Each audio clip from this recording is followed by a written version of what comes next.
দক্ষিণাঞ্চলের কুখ্যাত খুনি এরশাদ শিকদারের কথা নিশ্চয়ই মনে আছে, যার নির্মমতার কথা মনে করে এখনো খুলনা অঞ্চলের মানুষ আঁতকে ওঠেন।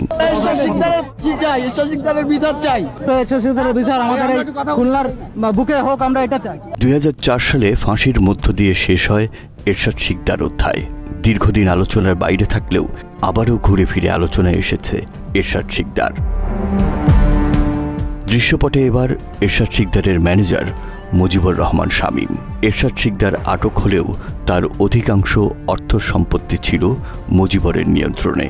এরশাদ শিকদার গ্রেপ্তারের পর মুজিবুর রহমান শামীম কয়েক বছর গা ঢাকা দিয়েছিলেন। 2009 সালে আওয়ামী লীগ ক্ষমতায় আসার পর হাত মেলান শেখ হেলালের সাথে। শিকদারের সম্পদ দিয়ে রাতারাতি হয়ে যান শিল্পপতি। এখানেই থেমে গেলে হয়তো সব ঝামেলা চুকে যেত, কিন্তু এরশাদ শিকদারকে ছেড়ে আসলেও অন্ধকার জগৎ থেকে বের হয়ে আসতে পারেনি মুজিবুর রহমান শামীম। নতুন করে শুরু করেন প্রতারণা। শেখ হেলালের ক্ষমতাকে কাজে লাগিয়ে কয়েকশো কোটি টাকার মালিক বনে যান। ছাত্রজীবন থেকেই ছাত্রলীগের রাজনীতির সাথে জড়িত ছিলেন মুজিবুর রহমান শামীম। 1986 থেকে 1992 সাল পর্যন্ত বাগেরহাটের চিতলমারী উপজেলার সন্তোষপুর ইউনিয়ন ছাত্রলীগের সভাপতির দায়িত্ব পালন করেন মুজিবুর রহমান। 1992 থেকে 96 সাল পর্যন্ত চিতলমারী উপজেলা ছাত্রলীগের যুগ্ম সম্পাদক ছিলেন। 96 থেকে 2000 সাল পর্যন্ত সন্তোষপুর ইউনিয়ন যুবলীগের সভাপতি হিসেবে আওয়ামী লীগের রাজনীতি করেছেন। 2001 সালে বিএনপি জামায়াত জোট সরকার ক্ষমতায় আসার পর রাজনীতিতে না জড়ালেও 2009 সালে আওয়ামী লীগ ক্ষমতায় আসার পর আবারও আলোচনায় আসেন মুজিবুর রহমান শামীম। সরাসরি আওয়ামী লীগের রাজনীতির সাথে সম্পৃক্ত থেকে দুবার মনোনয়ন চেয়েছিলেন। সংসদ সদস্য হতে না পারলেও নিজের স্ত্রী বিউটির জন্য বাগিয়ে নিয়েছিলেন চিতলমারী ইউনিয়ন পরিষদের চেয়ারম্যানের পদ। 2019 সালের এপ্রিলে হযরত শাহজালাল আন্তর্জাতিক বিমানবন্দরে অবৈধ অস্ত্র নিয়ে প্রবেশের সময় মুজিবরকে আটক করেছিল সিভিল অ্যাভিয়েশন সিকিউরিটি ফোর্স। সে সময় তিনি চিতলমারী উপজেলা আওয়ামী লীগের সহসভাপতি ছিলেন বলে জানা যায়। এসব বিষয় নিশ্চিত করেছিলেন তৎকালীন অ্যাবসেক পরিচালক নূরে আলম সিদ্দিকী। মুজিবুর রহমান শামীমের অপকর্মের মূল কেন্দ্র ব্যাংক লুট। আওয়ামী লীগ আমলে বেশ কয়েকটি ব্যাংক থেকে মুজিবর নামে বেনামে প্রায় 500 কোটি টাকা লুট করে। বাংলা এডিশনের হাতে আসা ব্যাংকের নথি যাচাই করে দেখা যায় শুধুমাত্র ইসলামী ট্রাস্ট, পদ্মা ও সোশ্যাল ইসলামী ব্যাংকে এখনও 350 কোটি টাকা ঋণ খেলাপি রয়েছে মুজিবরের।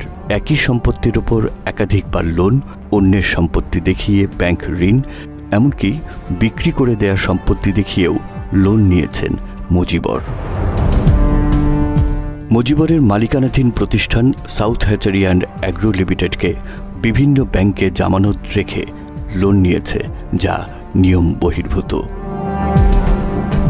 এছাড়াও জয় শিপিং নামে আরেকটি প্রতিষ্ঠানকে ট্রাস্ট ব্যাংকে জামানত রেখে লোন নিয়েছে মুজিবর। অথচ আমাদের অনুসন্ধানে উঠে এসেছে জয় শিপিং লাইন মালিকানা বিক্রি করা হয়েছে আরও 2 বছর আগে। এসব জানার পরও মুজিবরের বিরুদ্ধে কোনো ব্যবস্থা নেয়নি ট্রাস্ট ব্যাংক কর্তৃপক্ষ। ট্রাস্ট ব্যাংক কর্তৃপক্ষ তাদের দুর্নীতি ঢাকতে ঋণ খেলাপির দায়ে মুজিবরের সাউথ হ্যাচারি অ্যান্ড অ্যাগ্রো লিমিটেডকে নিলামে বিক্রির জন্য একটি পত্রিকায় বিজ্ঞাপন দেয়, কিন্তু ব্যাংকের মালিকের সাথে সখ্যতা থাকায় নিলামটি বিজ্ঞপ্তি পর্যন্তই আটকে যায়। এ নিয়ে ট্রাস্ট ব্যাংকের খুলনা শাখায় যোগাযোগের চেষ্টা করি আমরা। প্রথমে কয়েকবার কল না ধরলেও এক পর্যায়ে আমাদের কল কেটে দেয়া হয়।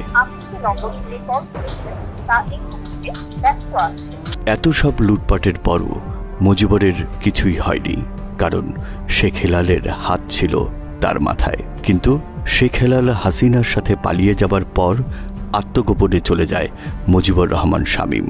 মাস তিনেক গা ঢাকা দিয়ে থাকার সময়টুকুতে নিজের বেশ পাল্টে হাজির হন নতুন রূপে। দাড়ি টুপি লাগিয়ে চেষ্টা চালান জামায়াতের রাজনীতিতে যুক্ত হবার। জামায়াত ইসলামীর সবুজ সংকেতে না পেয়ে হাত পাখায় যোগ দিয়ে নতুনভাবে পুরাতন প্রতারণা শুরু করেন মুজিবুর রহমান শামীম। সাবেক উপজেলা চেয়ারম্যান জনাব মুজিবুর রহমান শামীম সাহেব আজকে ইসলামী আন্দোলন বাংলাদেশের যোগ দিতে আছেন, বলে আলহামদুলিল্লাহ। হাত পাখায় ঢুকেই আবারও ব্যাংক লুট করা শুরু করেছে এই প্রতারক। বাংলা এডিশনের হাতে আসা একটি গোপন চুক্তিপত্র অনুযায়ী দেখা যায় সোশ্যাল ইসলামী ব্যাংক মুজিবরকে 100 কোটি টাকা লোনের মধ্যে 50 কোটি টাকা প্রদান করে। বাকি 50 কোটি টাকা ছাড়ের আগেই স্বৈরাচারের পতন হলে সেই টাকা আটকে দেয় ব্যাংক।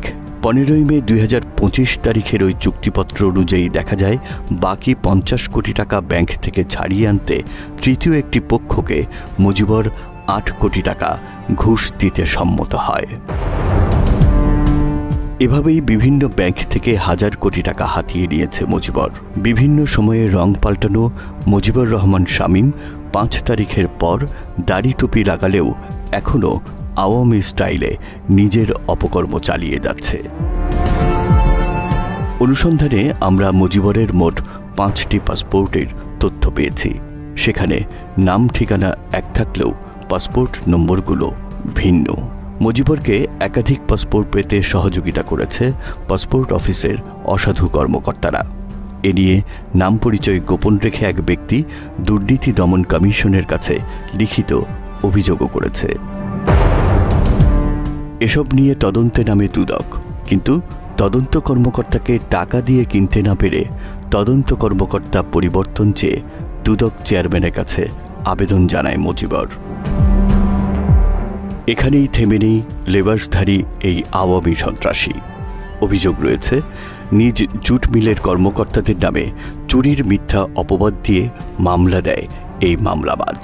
ভুক্তভোগী জয় জুট মিলের এক কর্মকর্তা জানান, মিথ্যা কথা বলে তাদেরকে মিলে ডেকে নিয়ে সন্ত্রাসীদের দিয়ে মারপিট করে সাদা কাগজে স্বাক্ষর নেয় জয় জুট মিলের চেয়ারম্যান প্রতারক মুজিবর।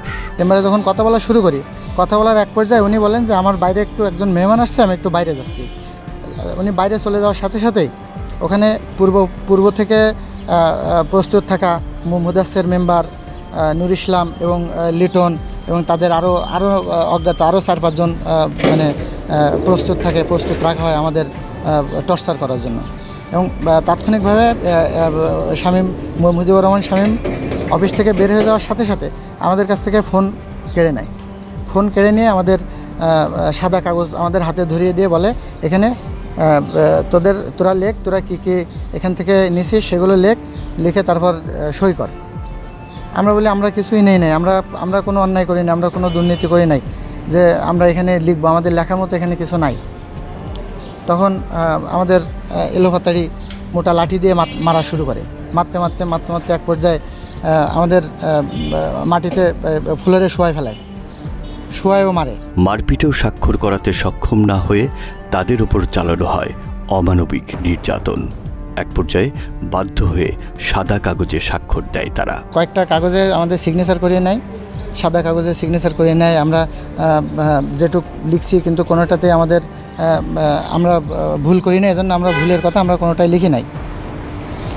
তখন ওদের ইচ্ছা মতো ওরা জোরপূর্বক বলে এটা লেখ। তখন আমরা লিখতে বাধ্য হই কিছু কথা লিখে আমাদের কাছ থেকে সিগনেচার নিয়ে ওরা কাগজ রেখে দেয়। এরপর এমডি কিছুক্ষণ পর বাইরের থেকে এসে বলে কাগজ সই হয়েছে? বলে হ্যাঁ হয়েছে। কয় যা হয়েছে ওটুক দাও, ওটুক দিয়ে আমরা কাজ চালাতে পারবো। অভিযোগ, চিতলমারী উপজেলার কিসমত পিঁপড়াডাঙ্গা কালীগঞ্জ বাজার এলাকার জাহিদুল ইসলাম তাপস নামের এক ব্যক্তির 60% জমি জোরপূর্বক দখল করে নেয় শামীম।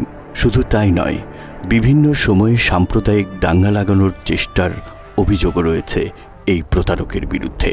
অনুসন্ধানে জানা যায়, দেশে সাম্প্রদায়িক দাঙ্গা লাগাতে জগদীশচন্দ্র বিশ্বাস নামের এক হিন্দু ব্যক্তির ঘরে আগুন দেয় মুজিবর, চেষ্টা চালায় মন্দিরে আগুন দেয়ারও।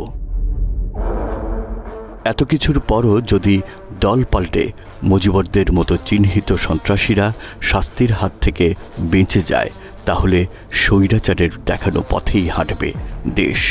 অনুসন্ধানে আরও জানা গেছে স্থানীয় চরমোনাই পীরের অনুসারীরাও বিষয়গুলো নিয়ে অসন্তোষ প্রকাশ করেছে। বাগেরহাটের সাধারণ মানুষের দাবি, মুজিবরকে দ্রুত গ্রেফতার করে আইনের আওতায় নেওয়া হোক। তা না হলে মুজিবর ব্যাংক থেকে নেয়া হাজার কোটি টাকা পাচার করে দেশ থেকে পালিয়ে যেতে পারে। আমাদের সূত্র বলছে, মুজিবরের পরিবারের বেশ কয়েকজন সদস্য এরই মধ্যে দুবাই পাড়ি জমিয়েছেন।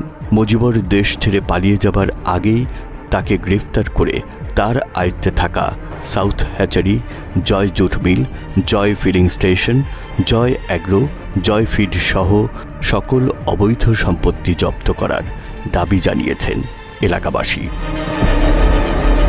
রাকিব জুয়েল, বাংলা এডিশন।